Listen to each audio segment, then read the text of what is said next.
Welcome back to KC Cares, Kansas City's nonprofit voice, telling the stories of Kansas City nonprofits and the people behind them. We always have a chance to kind of talk with experts throughout the industry when it comes to, nonprofit work, how you can plan, how you can donate, how you can volunteer. But today we're talking with an expert from Tennessee. His name's John Navin, and he is a financial advisor, financial planner, and author. John, welcome. Yes. Well, thank you, Bobby. It's nice to be here, and it's great to be included in such a great organization. Well, we appreciate you joining us. Now, we always one of the things that we always try and help other nonprofits and individuals who, live in, I guess, the giving world, right? Yes. You have people who kind of want to, who definitely want to plan for the future, but they also want to give. And so it almost seems like this weird duality, like how do I save, but also how do I give? And, it seems like definitely what's going on more and more in the society is that you have more people that are giving. And like, how do you approach that? Well, I'm probably going to throw out a word that most people don't like to hear. I never liked to hear it when I was younger, or now that I'm getting older, there's a little bit more flexibility, but it's the word called budget. So, yeah, the dreaded budget word. That thing. So, adulting, yeah, I guess. Right. Yeah, adulting, yes. Adulting, budgeting. I've coined it a spending analysis, so we don't have to call it a budget. Okay. I like that. I like to really, let me take one step back. Sure. And this almost plays into some of the stuff that we discuss in the book, and I'm not trying to pump that, but what I'm trying to say is that if you look at what's really important, mm-hmm. it will also ferret itself or reveal itself in your spending and in your time. So someone told me years ago, they said, if you want to see what somebody values, look at their checkbook and look at their calendar. And whether we realize it or not, sometimes you don't even realize it, right? Like we're Starbucks. I'll take Starbucks and just their coffee, phenomenal coffee. But sometimes people go into Starbucks and there actually is a phenomenon called the latte factor, mm-hmm. where you go in there and it's $4 for a cup of coffee. Yeah. Well, if we're going to sit back and look at what's important, and if we're going to decide, hey, saving for my future and giving to these organizations are really, really something that's important to me, well, then let's step back and take a look at where your money is going. So where the outflow is, then we can determine if that's where we want it to go.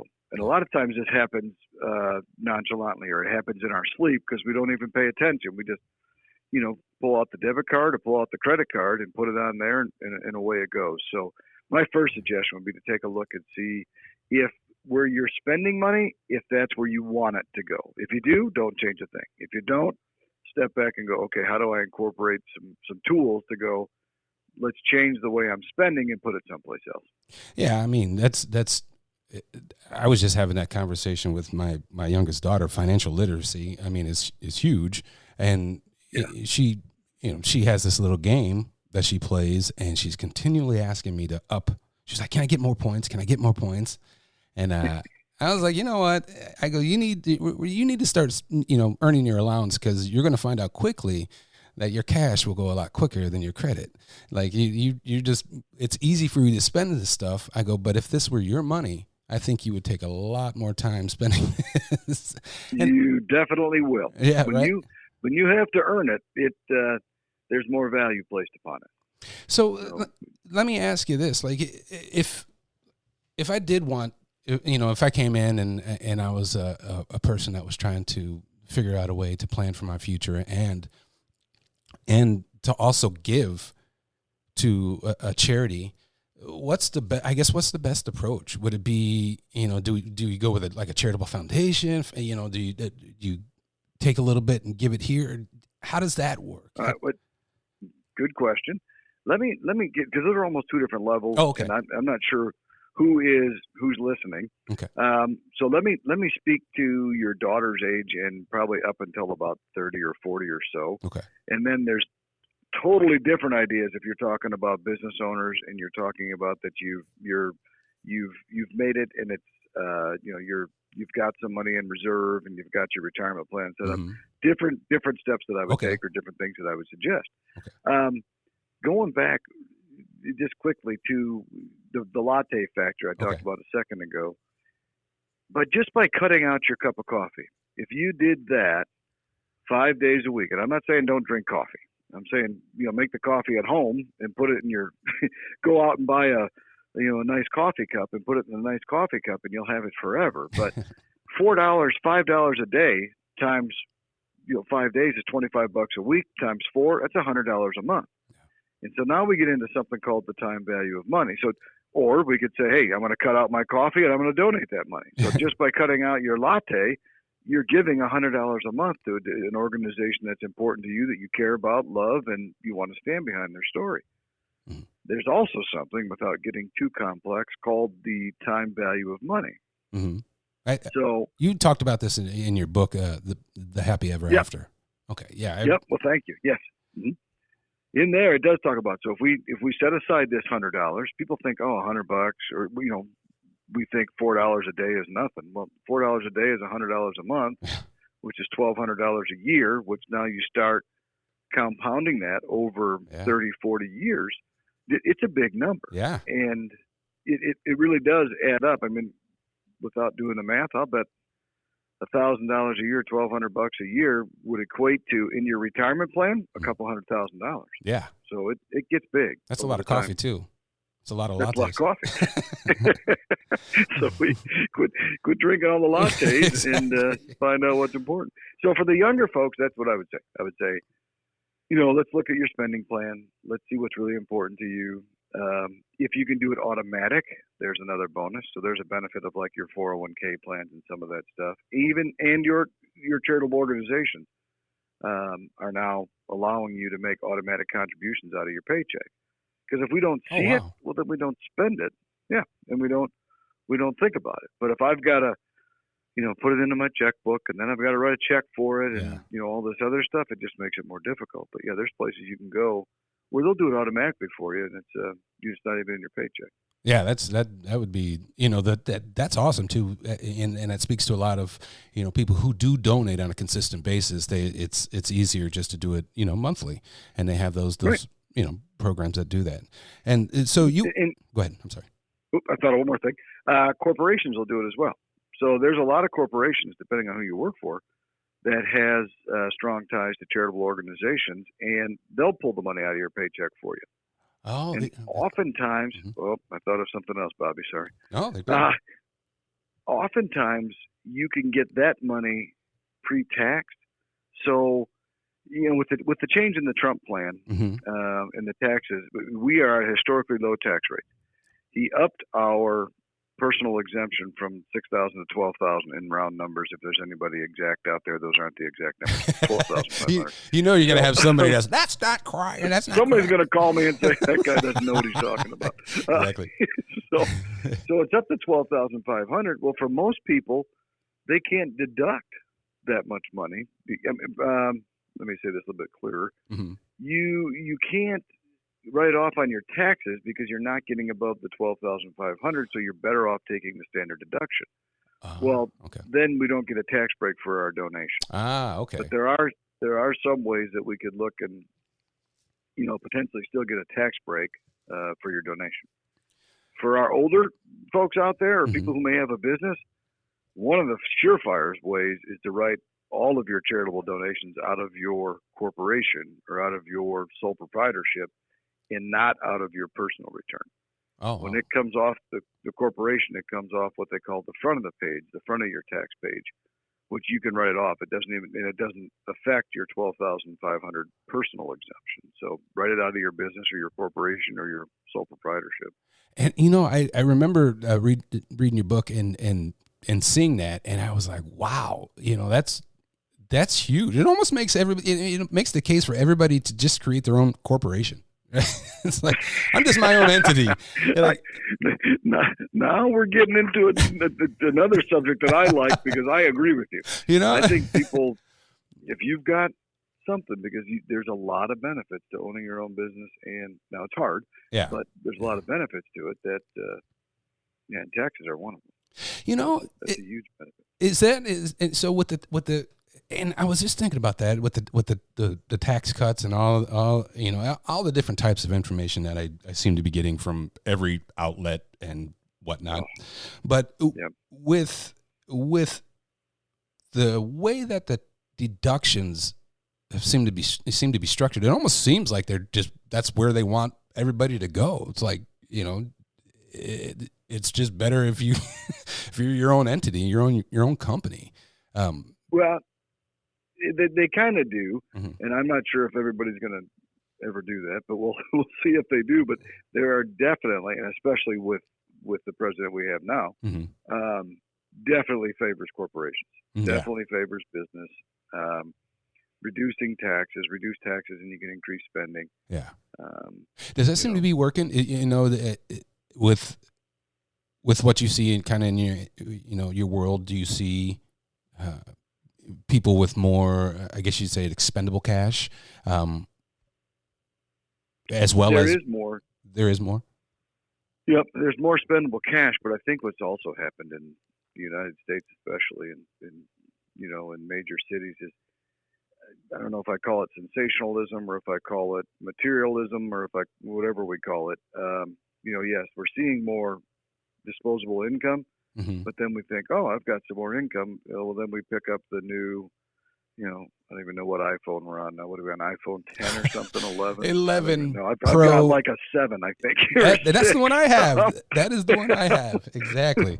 So hang on to your 6 or 7 and donate that money. Don't go buy the new iPhone. But that's what we do. We're caught up in the, when I was growing up, and I'm a little bit, I'll reveal I'm 54 years old this March, but yeah. It was the Air Jordans, and it was, and probably is still the Yep. Air Jordans, and it was Yeah. the Jordache jeans, and it was, so we had to have that stuff. But it really, as we get older, we're like, it doesn't matter.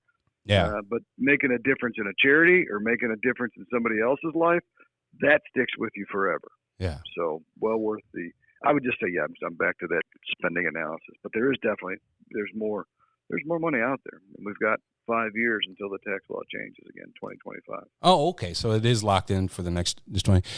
Next 5 years. Next 5 years. Do you ever have people in the nonprofit world come to you and say, how do we plan, or what's a good way for us to plan our finances or our structure? Is that something that you don't deal with? Nope, we will. We get into, sometimes organizations will come and ask us to help with their members. So if we can get, like a church, for example, Sure. might come and say, hey, can you speak to my congregation about, how to save money and, get money into these nonprofits. Mm-hmm. And there's some really neat stuff you can do. Again, I'm not sure of who we're talking to, so I don't want to take us down but okay. We're down a different path. Yeah, we're basically talking with nonprofit experts, executive directors, CEOs, philanthropists, and everything of nonprofit. Okay, I got 2 ideas for you. Awesome. I got a couple ideas for them. All right. One of which, for example, and it depends on the organization or the nonprofit group, but one thing that I would consider if I had a nonprofit, and I know sometimes the budget gets tight and this Sure. strategy may not work, but say I'm giving $2,500 a year to my local church. Yeah. So I'm giving $200 a month to my local church. Well, instead of me giving that $200 a month to the church, and I still want to give that, right? Mm-hmm. What the church or the organization could do is take out a life insurance policy on me. Okay? Mm-hmm. So I still give my same $2,500 a year. The church doesn't take that money. Instead, they purchase a life insurance policy. Mm-hmm. Well, $2,500 a year, depending upon the age of the person and the health and everything else, is probably going to buy somewhere around $100,000 policy or a $50,000 policy at the very minimum. Yeah. So now you've got, and this I Wow. wouldn't say you couldn't do your whole congregation like this or your whole group, but we got this life insurance sign up right here in the corner. Right. Yeah. So, but you get life insurance. That's on a 60-year-old man and wife, I mean, and there's even something called the second to die where it even gets better. But if you have a few of these sprinkled throughout your congregation, now as these people pass away, well, now you're getting 50,000, 100,000, 200,000. Definitely a lot more than $2,500 a month or $2,500 a year.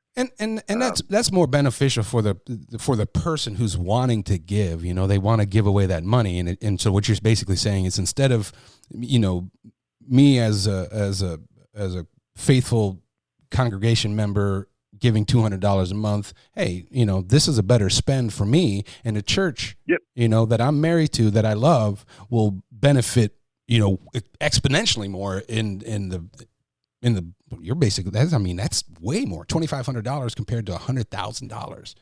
That's yep. That's huge. Totally different. Yeah. And nobody gets out alive. So I mean, it's coming. Yeah. We yeah. don't Right. know when, but it's coming. Yeah. Here's another one. I just thought of. Sorry, Bobby. I got three, I guess. That's okay. You know what? We'll have. I'd love to have you keep coming on, because these are great tips. But yeah, keep going. Okay. All right. Another one that just happened in the last couple of years. There was a change in the tax law. Well, one of them is when you hit 70 and a half, it used to be 70 and a half. Now it's 72. That just changed this year. It's called the Secure Act. So they changed the tax law structure. The biggest things they did is it affects required minimum distributions. So people who have big IRAs or big 401ks or some of these, you know, any of those two things, 403Bs, 457s, they're all classified different names, all do the same thing, which means the money grew tax deferred, and then when we pull the money out, it is taxable. Well, a couple of years ago, they came out and they said that you could take your required minimum distribution, and when you're 70 and a half, and again, now it's going to be 72, and they're still figuring out the percentages, but at 70 and a half, you had to pull out 3.64% of the total of all of your IRAs, 401ks, 457s, etc. Well, there's a lot of people who were, you know, making, let's just use our $2,500 example. They were taking their required minimum distribution, putting it in their checking account, writing a check for $2,500 to the church, the charity, whatever it was. Now with this $12,500 exemption, I'm not able to write off my $2,500 because I don't spend, or I don't give, maybe most people I don't think give more than $12,000 a year. But I couldn't deduct that. I couldn't write it off. Now what you can do is you can have a portion, all of, you decide your required minimum distribution. Instead of coming to me personally, I send that directly to the church or to the charity. Well, now what happens is it satisfies my required minimum distribution law. I make the charitable donation to the church. I don't even have to put it on my taxes. So I get credit, if you will, for making my donation to the church and not paying tax on it. Because if I took the $2,500 from my IRA, I got to pay tax on it, and then I don't get it back. Instead of taking the $2,500, send the $2,500 to the charity. It's not taxed to anybody. I love it. So there's another good. Yeah, that one's a great one. Well, I appreciate especially with people with big IRAs. I love it. You know, we got to have you on again, because we should call this like some type of, you know, smart charitable giving or something, because these are great ways to give, and it's a win-win for both parties involved. Well, are we out of time? Yeah, we are out of time, but, you know, we appreciate it. Man, where did the time go? Well, we'll have you on. We got to have you. I got another one. I tell you what, we'll save it, and we'll have you on as our you know, maybe next week as one of our guests. We appreciate the knowledge. That is huge. And how can people reach you? Is it johnnavin.com, right? Yes. Yep. johnnavin.com. And your book is The Happy Ever After, right? Yep, the ultimate guide to a successful retirement. And they can get that. They can find that on Amazon, or they can call us. All right. I'm in Tennessee, but we really are throughout the country. So we have clients in I think there's 11 different states now. If I went back and thought about it. Well, so we can, with technology, we can go anywhere, do anything. So absolutely, feel free to call us if you have questions. Yeah, absolutely. And once again, thanks for joining us. We'll give you a call back and we'll have to talk more. We love all the information that you provided. That's John Navin, John Navin and Associates. You can reach him at johnnavin.com, and he's going to help you. He's going to help you save money, and he's going to help you give. Thanks for listening to KC Cares, Kansas City's nonprofit voice.